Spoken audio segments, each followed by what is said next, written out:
If the Messiah fulfills the law, the sacrifices continue.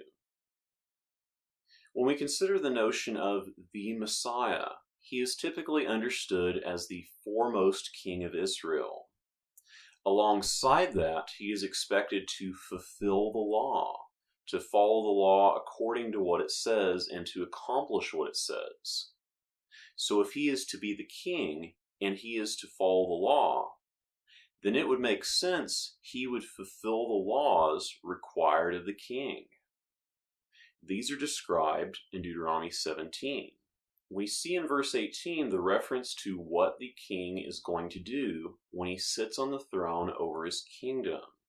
So if one goes by Luke 1:32, there is an expectation of sitting on the throne of his father David. Or Matthew 25:31, for example, sitting on his throne when he comes in his glory. There would be a future expectation of sitting on the throne. And what does the law say that must be fulfilled?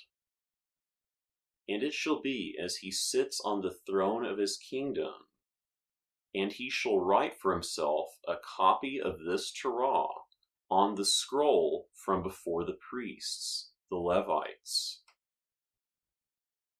If the law is supposed to be fulfilled and followed, here is one of the laws Deuteronomy provides for the king of Israel. When the king is sitting on the throne of his kingdom, as it says, he is supposed to make a copy of this Torah.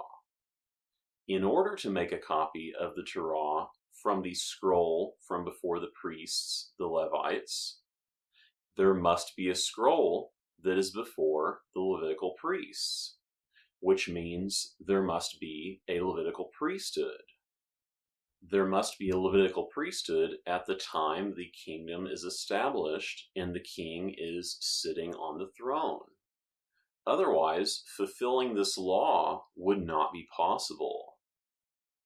And this makes sense that the Levitical priesthood would continue to exist, because not only are we not supposed to add to or take away from the law, according to Deuteronomy 4:2 and 12:32, but also because of the promises to Israel. If Israel is being gathered and brought back into the land as they have been promised in the Abrahamic covenant and in Deuteronomy 30, then the Levites have a unique inheritance among the rest of their brethren. The Levites do not receive land in the same way the rest of Israel does according to the commands. Instead, we see in Numbers 18:21, "And to the sons of Levi, behold, I give all of the 10th in Israel for an allotment." The exchange of their service, which they are serving, the service of the tent of meeting.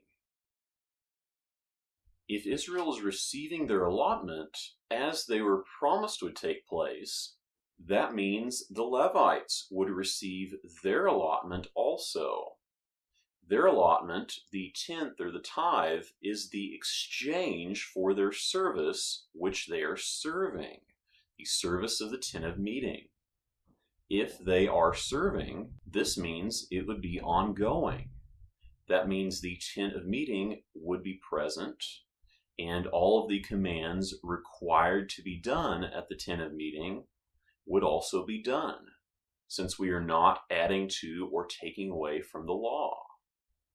And this would need to be the case because the service of the tent of meeting and the presence of the priesthood is required by Deuteronomy 17:18. There must be a Levitical priesthood active at the time the king sits on his throne if he is going to fulfill the law and do what the commands say.